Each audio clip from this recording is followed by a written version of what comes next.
Good evening. Now last week we were answering questions, and I was pleased to hear that the person who was listening liked the answers to the questions. I picked it up from only one string, so I was relieved that it was the right string. And if you weren't here last week, you'll have to go to the audio. You'll have to go to the internet and find out. So we are now working with, so I skipped around last time and skipped from 122. I skipped 122 last time and did 121 and 123 because they were answering his questions. But before I go back, did you have a question? Did you say you had a question? I do. Okay, offer it. We missed you. We had to resort to outsiders to ask us questions. I think it's pretty close. Swami starts to talk about time and space and how it's a delusion, and he explains it really well. And then he leads into this comment that I've heard many times over the years, and I really need a place to put it that is useful. He says, so that time and space don't mean anything. I'm terribly paraphrasing here. Time and space don't mean anything. So how long it takes you on the path is completely up to you. But, with all the explanation, the background, when he got to that point, it was like, right, exactly. I mean, that's so true. I got it. And then he says, but you're still in delusion, so time and space do mean something to you, and it's not that easy. And so I found myself going, I don't know what to do with that, because on one hand, I could sort of get it that how long it takes you on the path is really up to you, but on the other hand, Actually, it's interesting because that is actually number 26, and I have not been looking forward to number 26. No, that's all right. I don't mind. We're kind of doing these all in a group here, and it really doesn't make any difference. I remember, and it was many, many years ago, decades ago, when Swamiji had that picture in his mind that if there was no movement, there would be no time. And I remember him coming to some class that he was giving, and he was so eager to share with us this revelation that he had. And I still picture in my mind, because he tried to draw it for us, you have just this planet, and if nothing ever moves, then no time passes, because there's no way to measure time if nothing is moving. I didn't get it then, and I still don't get it now. I'm hoping when I get to 126, then suddenly there'll be a revelation in my mind, and I'll actually be able to see that. It seems so obvious, and I've heard him say it dozens of times since then. I've read it. For some reason, my brain doesn't really quite get it, even though it should get it. So I'm going to just pause there for a second. However, when you were saying what you were saying just now about how long it takes for us to be realized, just depends on our sense of time. There is no time. A whole other answer was coming into my head, because what you actually asked, fortunately, was not really to explain the concept, which puts us in deep waters over our head, without a snorkel, but just down in there. But you asked, well, how can we think about this in a useful way? And it kind of, this is sort of a mind trick that I've shared before when some of you who received the letters that I used to be writing, I stopped writing for a while, have stopped writing for a while. And one of them was the big questions. Why did God make the world the way they made it? And all of those different answers. Let me think, how did that relate? Oh, and my answer to it was that somehow I'm not troubled by those questions. I have working hypotheses that work for me. And what I was feeling when you asked that question, what you're really asking about is not living in the now. Because the real answer to the question of how long does it take us to realize God is that if we're living in the now at the moment, whether we're realized or not, how far we have to go and how far we have come and what might lie ahead, all of those are predicated on moving out of the experience you're having now and anticipating an experience that's going to come later, which not only plays into the delusion of time, but in itself plays strongly against your self-realization. Because the more you're not concentrated on what's happening, but are living in a fantasy world of other alternatives, then to that extent you're missing the moment. And the whole fact of realization is to not miss the moment. It's amazing if one really thinks about how much of our own lives we don't participate in, because whatever is happening, our attention is actually in the past or in the future. And the very fact of being in the past or in the future is part of the definition of our lack of realization. Not only because we are buying strongly then into the delusion of time, but we're also not concentrating and not conscious in the moment. We're blanking out. So I think the most useful reality for time being unreal for us as we live in our present state of consciousness where we're still trapped in it, is that what do I think is going to happen then that isn't happening now? And if we can sort of read the Samadhi poems and imagine that we're going to feel that way, but we're never going to get there from here without first being here. And the deep resistance to being here, whatever that might mean, whatever's in front of you, whatever state of consciousness, whatever people and situations and problems have to be solved, that itself is what's binding you. If you're just utterly surrendered, but fully consciously so. I mean, not just, well, I guess it's the best I've got, I might just as well enjoy it. It's not like we go down. It's like we're as much as we can possibly be in this moment. And then the question of time, because that's what I sort of flashed on when I heard you say that, was, why would you worry about it then? Because if you're fully aware insofar as you're able to, everything is about feeling, everything is about self-worth in an odd way. Because what makes us uneasy in the moment is often that we're afraid about the moment. We're afraid that we're not fully involved. We're afraid that we're not committed. We're afraid that we're not doing our best. But if you're completely resting in yourself and realizing that everything that could be done is being done right now, then you don't have any anxiety about what's coming. How could you? Because what else could you do? It's been an interesting experience, and I mentioned it a little, this whole project of buying this farm, which is still, unresolved. I've been more relaxed about it as a huge undertaking. I've been more relaxed in the midst of a huge undertaking on this one than I've ever been on anything we've ever done. And I keep tracing it back to the fact that everything that we could do, we're doing. And once you've done your best, then that's nishkam karma. You have to just leave it after that. So much of the inability to surrender the fruits is an anxiousness about your own part in that. And even if your own part, see, what we imagine is that someday we'll become perfect in the way we do things, and then at that point we'll relax. But that very anxiety is, generally speaking, the biggest obstacle, rather than just the happy acceptance of the karmic situation of the moment. So you dissolve time yourself. You dissolve it in your own perception because it ceases to be an issue to you. And that really is what it's all about, isn't it? I mean, time doesn't exist unless it's an issue to you. Because there's no inherent reality, but we make it an issue and then it becomes an issue. That's why you will be realized as quickly as you want to be unless you don't want to be. It'll happen immediately unless it doesn't. But it doesn't, if we're joyful in the minute, in the moment, we don't need to move out of this moment to find joy. Take care of the minutes, Master said, and the incarnations will take care of themselves. Does that make sense?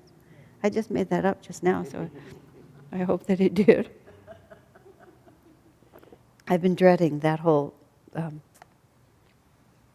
aphorism, because there it is, the unmoving planet. and then there's no time. I'll try to get it. Yes, Chidambar, pass that. Uh-huh.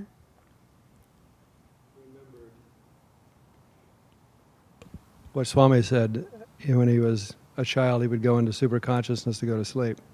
And he said when he went back into superconsciousness, it was the same time. No time had passed. So no time had passed. Right. So given that, there is no time. Mm-hmm. So he says, and you can sort of see that. That's all the wheel that I've described many times. If you're standing in the center, the wheel can just rotate all around you, but your place never changes in relation to it.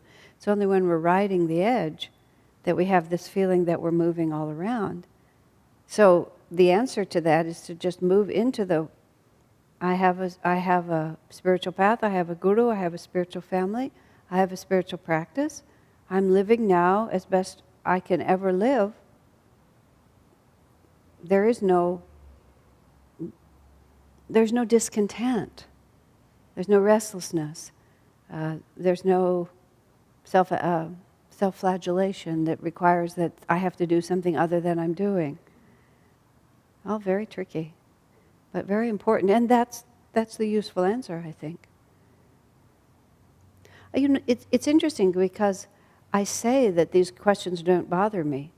And so therefore, I don't really have thoughtful answers for the things I don't understand.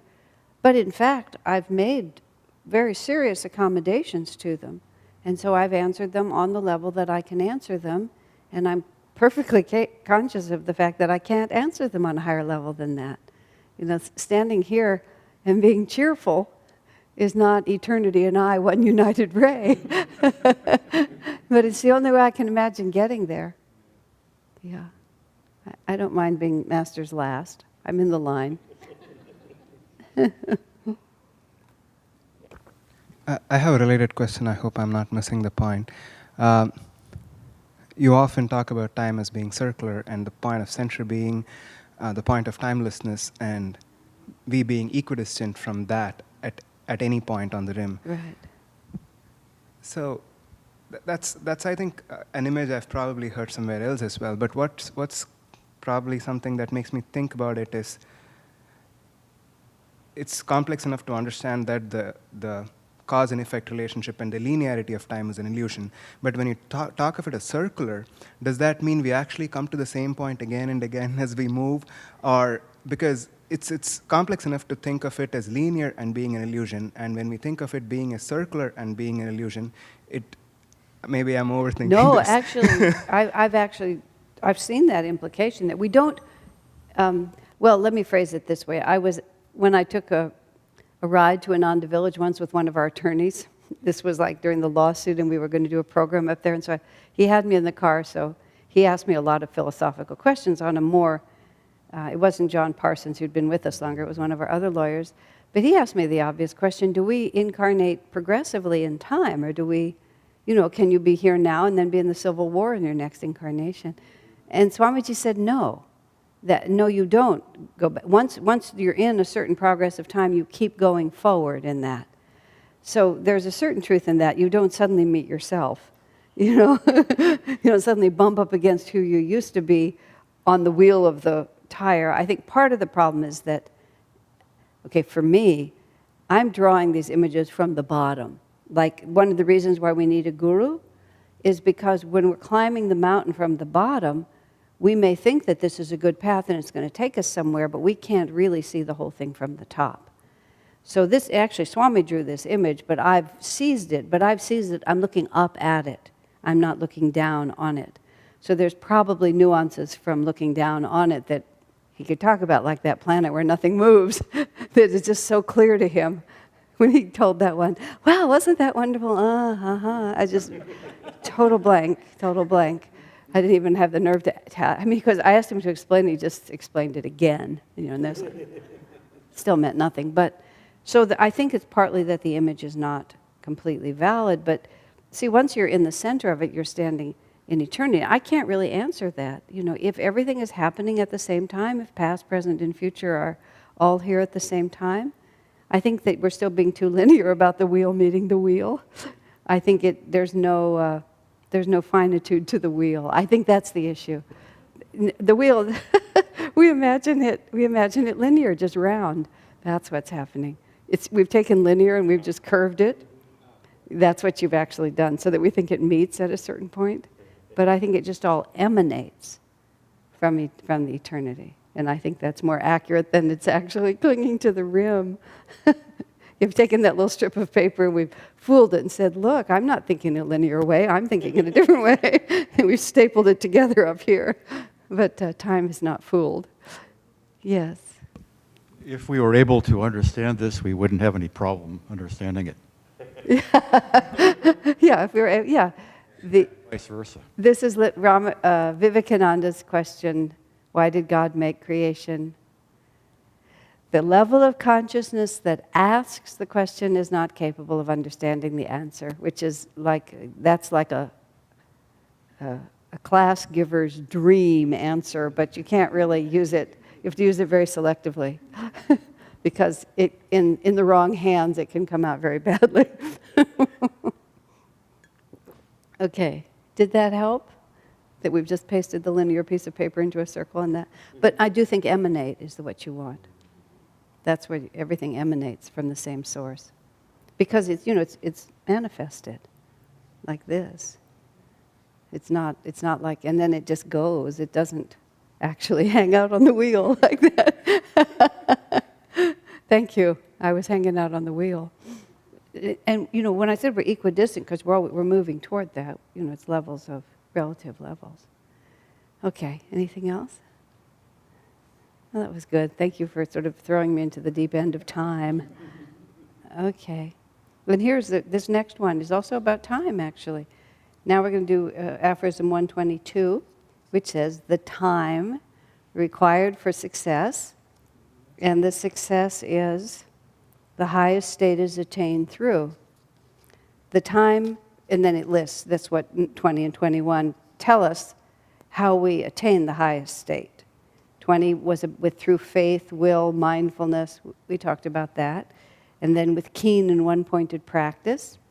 And then the time required for success depends also on whether one's practice is, it's like a salsa here, mild, medium, or intense. Yeah, how much chili is there in our practice? Mild, medium, or intense? Sometimes you read this and you think, what was the Sanskrit that said mild, medium, or intense? Whoa, look at that. There's a Sanskrit word for silly. Did you know that? Silly. There's a Swami, this is me from America, but there was a Swami in India called Murk Ananda. And the word murk essentially means silly. My Indian friend here is nodding his head. And someone said to Murk Ananda, that's no name for a Swami. He says, you don't know me.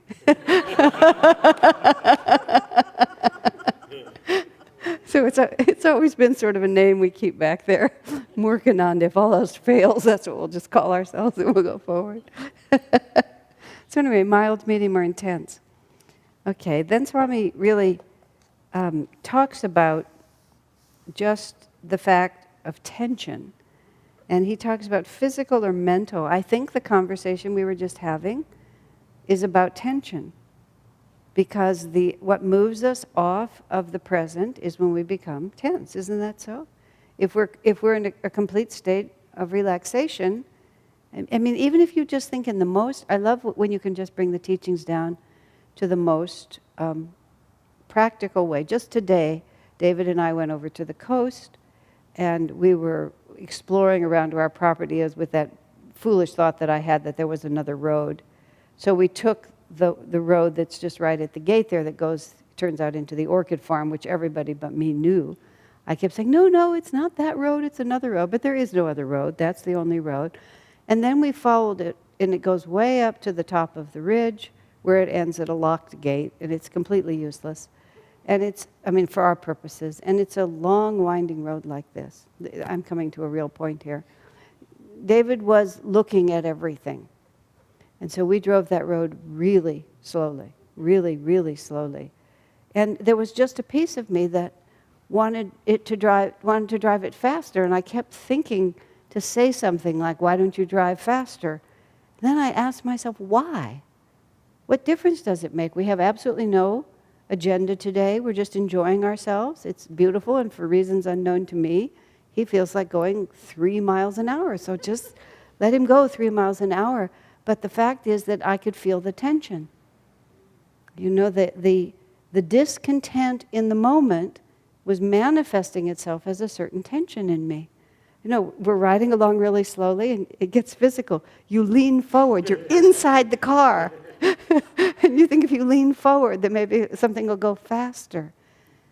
And so I had to really just consciously, literally lean back in the car, just look out the window and enjoy the reality of what was happening in the moment and let go of tension. I wouldn't have thought of it then, but I'm thinking of it now, because somehow I was anticipating something and I couldn't just let it happen the way it's happening. And even when we want to put out profound spiritual effort, if that effort becomes tense, then the nature of tension is that it's pulling against something, right? And what we have to understand about realization, which is very tricky, is that you're not pulling against anything. You're actually, what we're doing all the time now is we're pulling against. You know, the ego is gripping like this, and we need to, that's why we use words like surrender, you know, letting go, all of those things, because the ego is holding on. I often think of it like, those cartoons of the diving bells. You had so there's this little diving bell, and a tremendous force is required to keep the ocean from flowing into that. So we are this little diving bell of our ego, and it takes tremendous force to hold the infinite at bay. And so we spend a whole lot of our time holding that from coming in. And all of the various delusions associated with being ego-identified, time just being one of them, are all the ones that we're just holding with all that tension. And just even the ability to meditate. What makes it hard for us to meditate? Well, after I meditate, I'm going to go have dinner, go talk to my wife, go take a walk, work on this project. So we sit down to meditate, and all of a sudden, instead of being right there in the meditation, in the Kriya breath, or the mantra, or the prayer, we're half somewhere else. Because we're here and we're there. It's tension, isn't it? So what he's writing here, and it's the most important thing, is, it is important not to let effort be defined by tension, physical or mental. This, in our times especially, seems a difficult teaching. So mild, he talks about being somewhat passive. Medium is relatively easy. But intense effort requires wholehearted dedication. With all your heart, with all your mind, with all your soul, and with all your strength. That's in our Festival of Light, isn't it? Thou shalt love the Lord thy God. That's my Jewish upbringing. Swami throws that in there. Thou shalt love the Lord thy God with all thy heart, with all thy mind, with all thy soul, and with all thy strength. We would say that in the Jewish temple. That came right out of my childhood. Whew! I couldn't think of the Festival of Light. All of a sudden, I'm just repeating the way the rabbi said it. But when we do it, I choose with all my heart, with all my mind, with all my soul, and with all my strength. I choose thy light. What we're trying to do there is exactly what he's saying here, that this spiritual effort is not going to be mild. This is going to be with everything that I have. So I think the way we want to understand this, he gives us the way to understand it: heart, mind, soul, and strength. And isn't it marvelous that every week in the Festival of Light we do that? And why do we not hear that every week in the Festival of Light? Because we're only half present when we're doing it. Isn't that so? Half of our mind is somewhere else, thinking what's coming next, repeating it over, all the different ways. It's more easy for me to be present, because if I'm standing in the front and I actually have to read the words. I had the most interesting experience of Be Here Now when I recorded the audio book of the book I wrote about Swami Kriyananda. I'm just realizing how this relates in the festival too. Because in order to really do that with magnetism, I had to be present for every word that I read. Otherwise, you could hear it. You would hear the word, but there wouldn't be a full commitment of energy. And I realized, especially because I'm a fast reader, and this is a habit from childhood, when you're reading, especially to yourself, you're anticipating what's coming. Your eye is taking in what's already there. So even though you're on this concept, you're also on the concept to come. Even when people read out loud, they're on the concept to come. And people reading out loud up here are often on the concept to come, and therefore the one they're on doesn't have full magnetism. But it was a real act of faith to believe that the next word was there. And I was emotionally conscious of the fact that it made me slightly anxious to just look at that word and then just really believe that the next word would be there if I didn't just lean into it a little bit. I mean, they were my own sentences. I knew that they were all there, and they were right there on the book. But the mind is always slipping out of the moment. And so the intensity of our spiritual effort, which will shorten the time, is that if we let go of the concept of time and just surrender ourselves into it. Isn't that interesting? It's really fun, but it's the opposite of tension. So medium, mild, medium, intense is without the word tense. I mean, I know all of you, I'm sure, because I've had these moments too. I mean, just everything was aligned one way or another. And for example, I remember, maybe it was, I think it was oddly because I was a little ill. And so my physical body was just it wasn't causing me any anxiety because I didn't have enough energy to do anything. So it was just very happy just to sit there. And someone came over to talk to us, and they were a person whose rhythm of speech is slower than my rhythm, which is often a challenge for me. But I was completely conscious of the fact that I was in absolutely no hurry. And just their rhythm was I was perfectly at ease with their rhythm. And I thought to myself, why am I not always like this? And what it was there was no tension. Because as long as this took was just fine. What else was there in the universe to do except give complete attention to someone? This is how Swami talked about how Master was. This is how Swami is. You know, just whatever is being done, that's all that's being done. That's intensity of effort. Chidambar has a question or a comment? I think it was 03 or maybe 05 when Swami sat here and greeted 350 people, one after the other. And I was sitting right here. There was nowhere else I wanted to be, nothing else I wanted to be doing. Yeah, it's exactly right. See, he would do that for us, Swamiji's presence, which is, one of the slight concerns that we all have about the fact that he's not going to be in the physical body floating back into our world again, is that he was the cosmic reset button. Just where he was, you got to practice all of these principles. I've been practicing that. I did get to practice that for decades, literally. Whenever I was where he was, there was no other place in the universe to be. That's exactly right. Even, I remember thinking, the last few years of his life, a few of the times when we went to Goa to be where he was, sometimes there was a large crowd, sometimes there was a small crowd. The resort there, it's at least 5 acres. It might be on 10 acres, and it's on the ocean in a very long line. And Swami stayed in there were these little individual units that had several rooms in them at one end. The dining area was here. So there was always a walk of some distance. I mean, by myself, I could cover it in a couple of minutes. But with Swami's pace, sometimes it would take us at least 5, maybe 10 minutes to just go from where he was staying to the dining room. Because increasingly, but he always wanted to walk it, even though it was possible to get a ride, because it was healthy for him. So he would walk extremely slowly sometimes, really, really slowly. I mean, at a pace that normally would have just driven me crazy.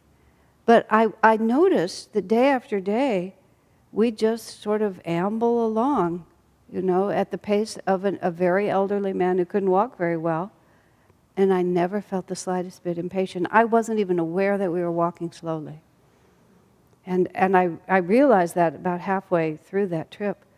And I thought, it's all a shift in your consciousness. We think these conditions are inherent, but they're not at all. It's just the way we've oriented our mind in the moment. Because of what you were saying, I was completely attuned to him. Wherever he was, that's where I wanted to be. So there was no tension. There was no pulling in another direction. And so we would just move along at that glacial pace, and then sometimes, even stop to contemplate something before we just move along, and never once thought about it. Interesting, except in the opposite, like I'm saying now. There's the illusion of time, you see. There was movement, but not much of it. Mm-hmm. Asha, you had said earlier a number of times that one of the secrets of Swami's amazing ability to get things done was that he just put his mind in completely at whatever was at hand, and if it was to write a chapter or give a piece of counseling, he was so totally present that it wasn't a big tapasya for him to get it done. He just was there until it was solved. Until it was finished. He did not multitask. I never knew Swami to do more than one thing at a time, and he was emphatic about that. And sometimes I just carelessly would try to get his attention for something else, and without chastising me, he would utterly ignore me, just utterly. He just simply would not be drawn off what he was doing merely because I was flitting around like a mosquito trying to get his attention for something else. It just wasn't in him. And that was, I put in my book about how he knew this phone number of this realtor because he'd glanced at it once, and Padma, who was very good with numbers, said, "How could you know that number?" She said, "I just sort of flashed it in front of you." He said, "Yes, but I concentrated completely when I looked at it." And that was the answer. I talked about the time when I realized I was giving the same subject. I was giving a class series on the same subject in 3 different cities when I lived at the village, and I would drive down and I would teach in Sacramento and San Francisco and in Palo Alto, and I was, class number 1 of the series, and then class number 2, and then class number 3, but of course I have no outlines. And so the audiences in each city were very different, so it was the same subject, but the classes were extremely different. And after I finished the 3rd one, and I was getting ready to go back, I just had this realization, oh my gosh, I haven't the foggiest idea what I taught in those classes. Or maybe it was even before I started teaching. But I said to Swamiji, because he used to do that all the time, and he, of course, we teach the way he taught, which is extemporaneously. He said, "Oh, you remember." He said, you won't have any trouble remembering as long as you are completely present when you're teaching." Oh, that's no problem. But in truth, for the most part, I am and was. And so I couldn't remember it in the abstract. Then I would just sit at home and try to think, what did I say in Sacramento? What did I say in San Francisco? But as soon as I was standing there and saw the people in front of me, it was like the whole thing came back to me. And then I could remember, at least sufficiently well, to know essentially where I should go. I mean, not completely. I had to sometimes say, did I say that? Did we talk about this? But it wasn't the blank that I thought it was going to be. Also partly because, well, if you talk as much as I do, you do your best to forget what you said. I mean, imagine if you were just replaying all these tapes in your head. So part of it is that you do blank the slate because you want to be talking in the moment to the people in the room. You don't want to be telling them something that worked really well yesterday. You want to know where people are in the moment, so that's also part of the necessity. If you just think, oh, this was clever, and then you say it again, all of a sudden you're, at least the way Swami trained us, this has been the way we've been trained. Well, were we anywhere that was relevant? I think so. I think that was all about mild, medium, intense, right? Yes. Forgive me, Patanjali, for likening you to salsa, but nonetheless I couldn't help it. This practice of relaxing into the Right. present and noticing tension Mhm. arising has been a powerful practice for me, but I find it really hard to have the intense salsa activity and be able to also do the other. Well, actually, it's the opposite, Karen. Because when you're really intensely active, you're so engaged in what you're doing, you're not thinking about anything else. No, but there's some physical tension behind it that when I'm working with intense energy and focus, which I do quite often, Right. there is an underlying driving push under it that I think is tension related. Okay, let me think So about that it's for a not minute. easy. Because I've seen Swami, when Swami's intent, he's really intent. Virtually the last days that I saw him, he re-edited the entire book of Love Perfected, Love Divine. He woke up at 3 in the morning and he finished it at 4 in the afternoon. And he just took a few minutes, to have lunch. And, Right. and there was I a- can look just like that for long periods, but the underlying condition, I think, has some driving tension in well, it. what is, okay, if you're fully, is your mind wandering? No, not at all. Are you anxious about the result? No. Are you... But I still am aware of if there's a physicality. If I keep that pace up for 10 hours, 2 days, 3 days, there's a depletion at the end of that is quite noticeable to me. But now this is the only reason I hesitate. I mean, actually, I know what you're saying, because I find that same, okay.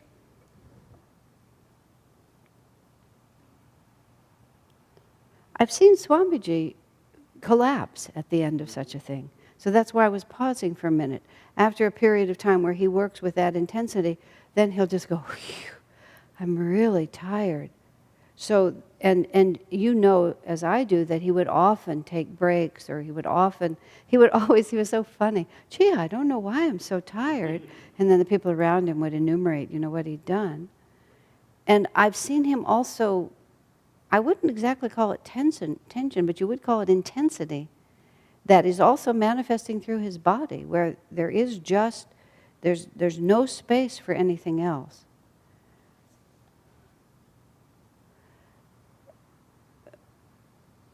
And if it's really going well, you're channeling from a higher source too.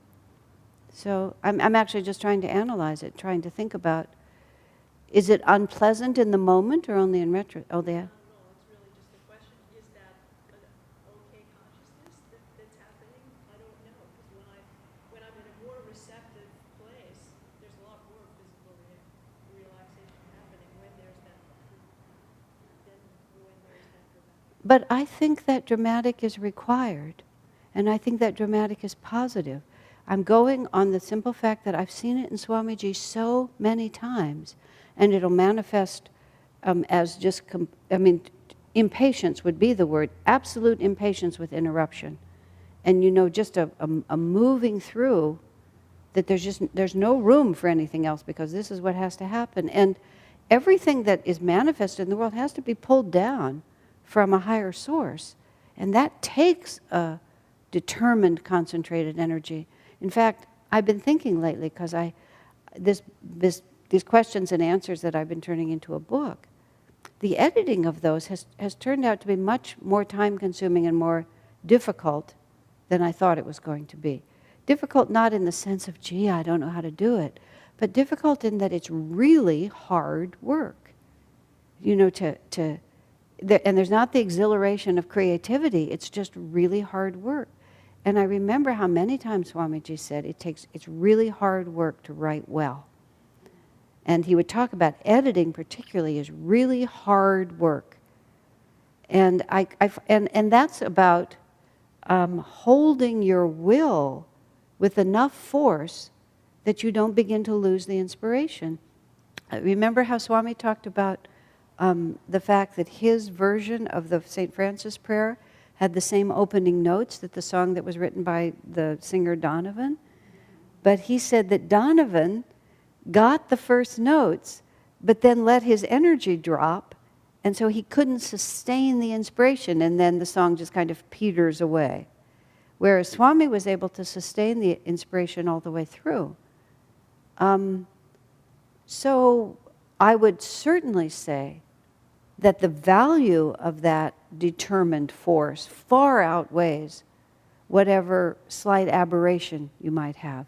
And I would let the aberration correct itself over time rather than in any way interrupt that flow. But I think the physical fatigue is just a fact, because it takes so much energy to manifest. And most of the time people do not put out that much energy, and that's why they don't manifest, or they don't manifest that well. They put out a little and they think that's enough. And Swamiji was always showing us how much was really required to do it well. That was a very good question. Yeah. My experience is more more in sadhana than in my work life that correlates, I think, where lackluster meditations I can feel kind of relaxed and not very focused, but if I have a really good meditation where something really feels like it happened, my body is not relaxed. My body is absolutely, well, actually rigid. Uh-huh. And so when I come out of that, Uh-huh. I come out in a slumping, relaxing kind of thing. But the highest effort was with a kind of a tension. So I would say there was a body tension, but it wasn't bad. It was actually a sign of something good happening. I think that's the subtlety of learning how to put out maximum energy without having it spill over into physical tension. I think that is just a fact. And in the meantime, that holding yourself, we have to hold ourselves because that's one of the ways that we get the energy focused. If we don't hold ourselves, then there's no energy focused. Yeah, I think that's true, exactly. Yeah. Same question about meditation. Because, tension for me doesn't help in meditation. No, it doesn't as a rule. Uh-huh. Yeah, so that was the question, the whole So, talk about tension. Because if I have a deep experience, I don't have a body, I'm gone. right, And so whether there's tension or not just does not even show up. right, So tension for me doesn't work, right. but you have to be solidly focused. So Relaxed concentration, relaxed total concentration is not the same as tension, and that's where he starts. It's very hard, when we're teaching people to meditate, it's very hard to explain to them how you can have complete energy without that. I mean, part of it is a little having to do with whether it's ego or devotion. I remember many, many years ago when they got all the celebrities together and they made that recording of We Are the World. Remember, it was for Africa or something they did that? And then somebody made a video of it, and then somebody thought I would like to see the video. So they showed me the video of it. And people, and all these different famous folks each had their 15 seconds to sing exactly the same line that everybody else was singing. So they had to give it their all. And without an exception, they all created energy by creating physical tension. And they sang, just squinching up their faces and squinching their hands and twisting their bodies and squeezing their medullas. I mean, it was comical. And, just a lot of them were just hurling their heads back and forth because the medulla was just twitching like this, trying to be their moment. Not one of them realized that they could have so much more energy if they just released all of that. I mean, it was so exaggerated that it made me realize, oftentimes you'll be sitting in meditation, you realize that you've gotten yourself into a position like that or something. The energy will start. In fact, there are certain people that, that you meditate with a lot who have characteristic positions that they end up in. Or you'll find yourself and you'll just suddenly realize, that you've done something. And you have to sort of let it go again. But that's why they call it practice. Yeah. I'd like to tell a story on myself briefly. I was singing. Karen was coaching. There was a little ensemble, one of our Sunday morning ensembles, and Karen just made the comment, "Biraj, don't move, don't be waving around. Just think you're Swami. Sing as if you were Swami." And a week later, I got a chance to do one of the numbers with just a couple of us, and I've never had so many comments about you weren't there, and I just tried to imagine how would Swami have been. He would be twitching and moving, and he would just be in the spine, exactly and like that. it seems to have worked. Well, you can work on it from the outside. That's exactly right. The symptom is this, but sometimes if you control the symptom, you actually shift the inside also, unless you're creating more tension.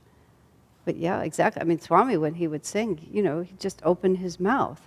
There would be like no other part of him would become engaged. He'd just open his mouth. It was quite something to see, because he knew there was more if there was less of him, exactly.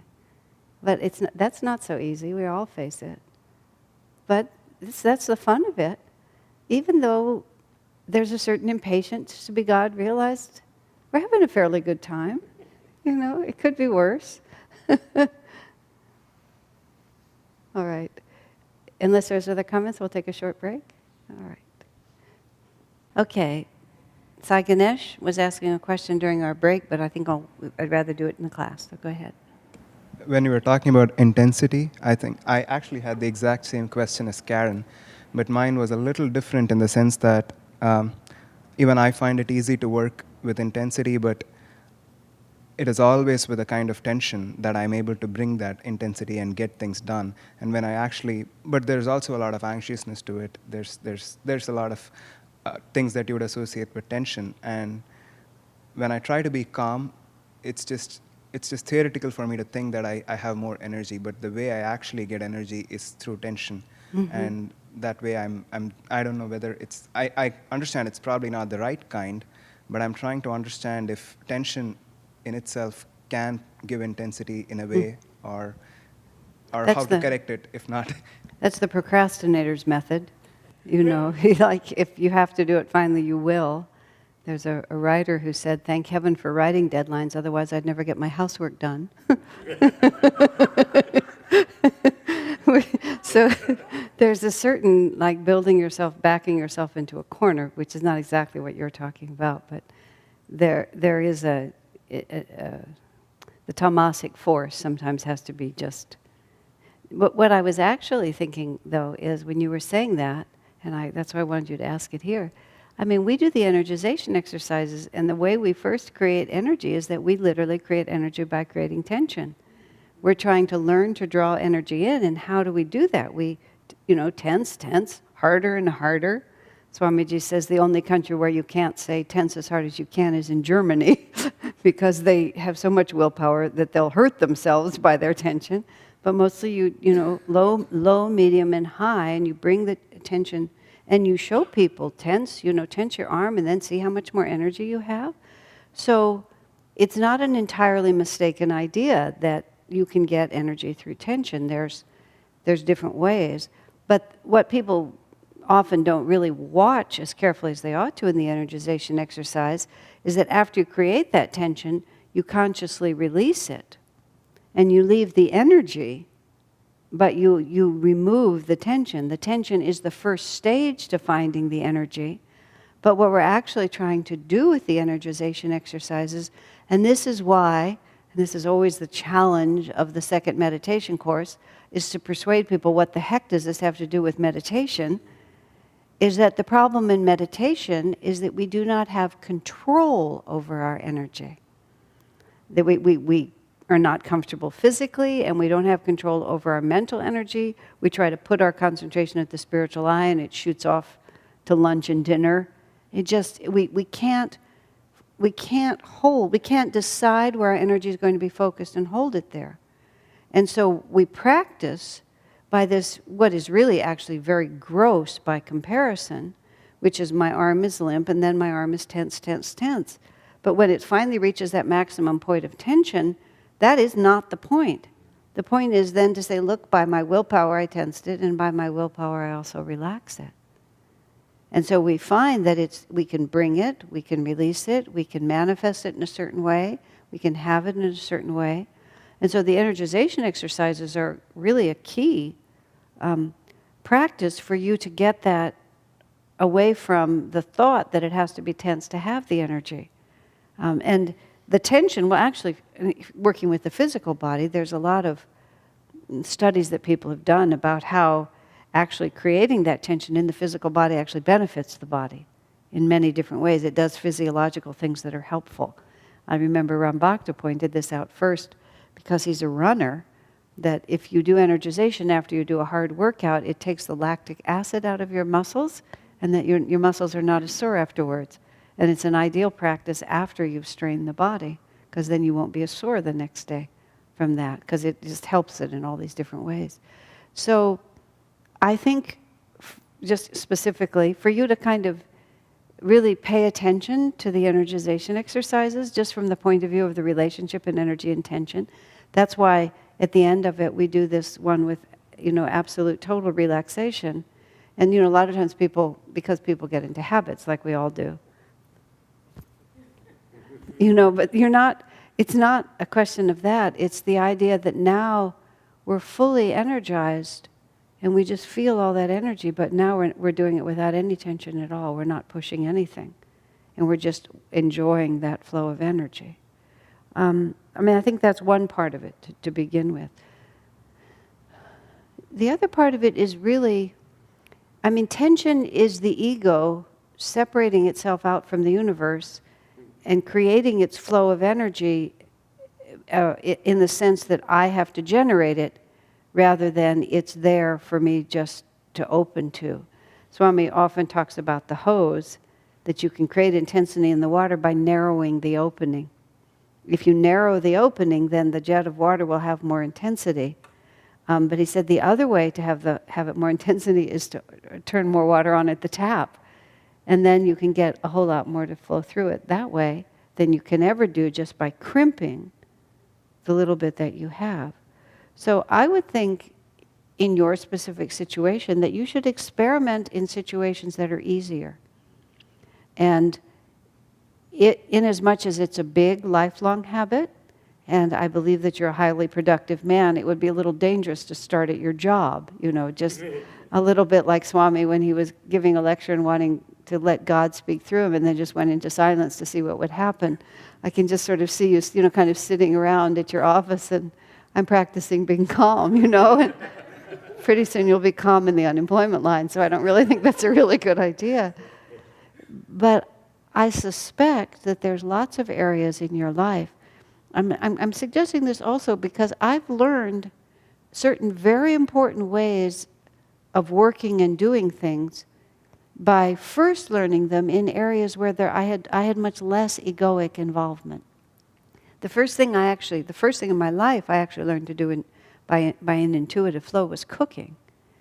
And that was a transference from Swamiji to me of an understanding of how to cook, which he accomplished in a 3-day weekend by just having me cut fruit with him while he was making fruit salads mostly. But one of the reasons I was able to learn that and do it was because in my particular value system, cooking was a 0. I was intellectually oriented and there were many, many things that I worried about doing well, and cooking was not one of them. So I could just kind of do it because there was nothing at stake. But after I learned to do that, that gave me an actual experience of a certain kind of flow that it took me many years to transfer it to very important areas of my life, but I could always hearken back to that. I learned patience and about the law of karma when I was 10, and I learned to sew. Because it was a very simple relationship. You do it lousy, you have to pull it out, or it looks terrible, that there is no shortcut. And it was like, I wanted to learn to sew, but I didn't have any self-esteem related to it. And so it just came out bad, and I just was very impersonally able to observe that the tendency to do shortcuts and do schlocky work just comes around and bites you in the end. Now, it's not the same as what we were talking about, but I suspect if you find other areas in your life and you start practicing, even, just deliberately practicing, this tense, but what you need, you see, is another image, because you have to see yourself in relation to this flow of energy. You have to see yourself in relation to the infinite expression. When Swamiji asked me to write the book about miracles and answered prayers, which was a book he gave me to write, because I wrote the one book about him and I just was not doing any more writing. And he would constantly ask me if I was finished with volume 2, and I hadn't even touched it, and he was watching me not write again, which was a cycle we'd been through before leading up to that book. So he just showed up with the manuscript. I was going to write this, but I don't want to. Here, you write it, like this. And it was not a point where I could say, thank you very much, sir, but I don't think I will. It was just yes. It was Sister Gyanamanta's yes, and figure out later how to do it. Later, in the privacy of my own bedroom, I said to my husband, this is the last book I would ever choose to write. I have it's so not me, It's just I just have no interest in writing this book at all. But here it is, he's given it to me, and he's going to keep asking me if it's done. So it turned out to be, even the subject matter turned out to be an enormous blessing for me. Even before the book was written, having to talk to people about the way God acted in their life was a superb experience. But also, I learned to write because the book meant nothing to me. And when I was writing about Swami, oh my gosh, I was so nervous, for a long time. It was so important to me to do it. But this was some strange assignment that he didn't want to finish, so I had to finish. And so, but I learned to write because the ego was gone. Egoless would be too strong a word, but I didn't have the same. It's going to come out the way it came out. I couldn't manufacture better miracles than I had. Which was part of the problem. I mean, the only miracles I had were the miracles I had. What could I do? I couldn't have more people be saved in dramatic fashions from terrible deaths. I mean, it just wasn't there to do. So I was just going to write them up so I could say I'd finished the darn thing. But in the process of doing that, I discovered how to write.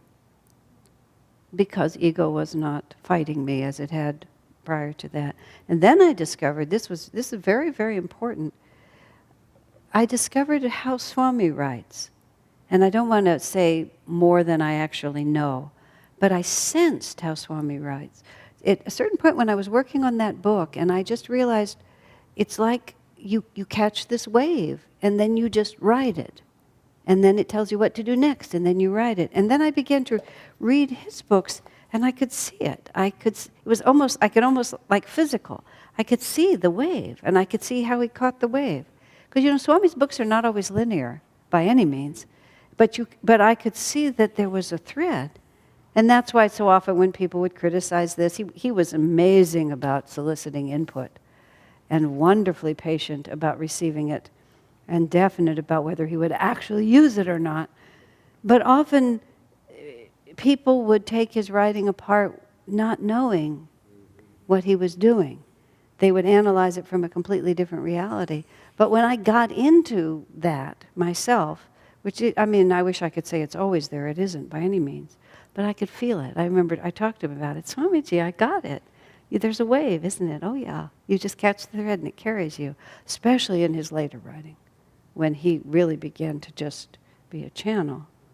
So, step by step. But you should absolutely recognize that even though you're productive, the sadhana of work has not been mastered yet. And because you have a job where you have a bad habit, it's a good sadhana for you.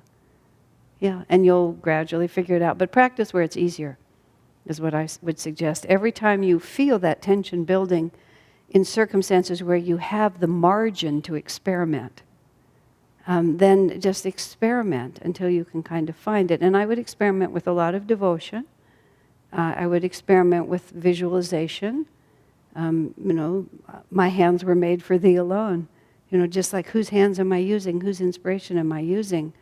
And there's this, this odd law of spiritual life, which is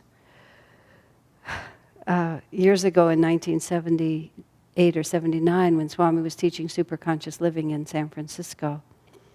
And I'll shorten this story, but I'd hitchhiked into that project, is the best way to put it. I was not invited into that project, I volunteered. And because I really wasn't supposed to be there, he had to kind of keep me out of the actual project, because he was building a center in San Francisco, and I was not karmically meant to be part of that. So he had to kind of keep me out of it. So I worked with him a lot, which was no hardship. It took me only later did I really see what was going on there. But he also had me, he was making an album of solo chanting, and he had me be his recording engineer, which tells you how understaffed we were, because to make me, but that time recording was reel-to-reel tape, and you turned it on, and he had a microphone in front of him. So it was a wonderful. And one night, I could not get the sound onto the tape, and I haven't the foggiest idea why. I just couldn't do it. And he was recording after his classes, like starting at 11 at night. And he was ready to do an hour of recording, and I couldn't make it work. And he went off to meditate for a while, and I still couldn't make it work. He kept checking back. It's getting toward midnight. I called techie people. I looked through the manual, nothing. Finally, I thought, oh, I think I'll ask God to help me. Duh. And I said, Divine Mother, he wants to record. He's dependent on me. I'm in such a mess here. And then I undid everything that could be unattached. And then I reattached everything exactly the same. And it wasn't that I hadn't checked the connections. I just undid it, I prayed, I put it all back together, it worked perfectly. So when Swami came back, he said, what was the solution? I said, I asked His Divine Mother for help. I was so embarrassed. It had been like an hour and a half, and I finally did. The next night, he's giving this class in front of all these people. Asha has a testimonial, he said. I said, sure. I run up, and I said, what? He said, tell them what happened. So I told them basically that same story, and then I said, these teachings work, and God will help you if you remember to ask. And I've really been impressed all the years since then. How often I struggle first and how long I struggle before I remember to ask. Writing very specifically, often I'll just be completely lost, and then it'll cross my mind. Master, how would you like me to say this? Swamiji, what is the answer here? And almost always, immediately I know. But in the interim period when I struggled, I forgot to ask. I thought I was alone, having to figure this out. So that's a lot of it. Not only pray for the specific help of what you're doing, but pray to work calmly. Okay, Lord, I have a bad habit here, and you're going to have to really show me something new because this is the only way I've figured out until now. But that makes everything interesting. Then time doesn't matter because everything is interesting. Everything that we're doing is sadhana. Even the most unpleasant things are sadhana because they're unpleasant, and so you get to practice sadhana. Victor was out there weeding Swamiji's walkway. He was there when I left in the morning, and he was there when I came back in the late afternoon. Have you been here the whole time? Yeah. And I admired that. You were just pulling all the weeds out from under there. I remember Prakash, who many of you know at Ananda Village. He runs a lot of the heavy equipment now. He's always been he has a tremendous amount of willpower. And the Crystal Hermitage, how you have to walk way down there now, and you go on a walkway and you go downstairs and so on. It used to be just a bare hill. Just take everything away. The dome was exactly where it is now, and you just walk down a bare hill, just this little tiny path. Prakash got it into his mind that wasn't really a good situation for Swamiji, and he wanted Swamiji to have stairs. But we couldn't nobody even thought of concrete or flagstone. The way we made stairs was you leveled it off and you put a railroad tie in front of it. And every day, Prakash made one stair. No matter what, every day he made one stair. And then I often walked down there with Swamiji, and every day there was another stair. And I was so touched when Swami looked at those stairs and he said, Master would have liked Prakash. Just like that. Wow. Just step at a time. That's all it takes.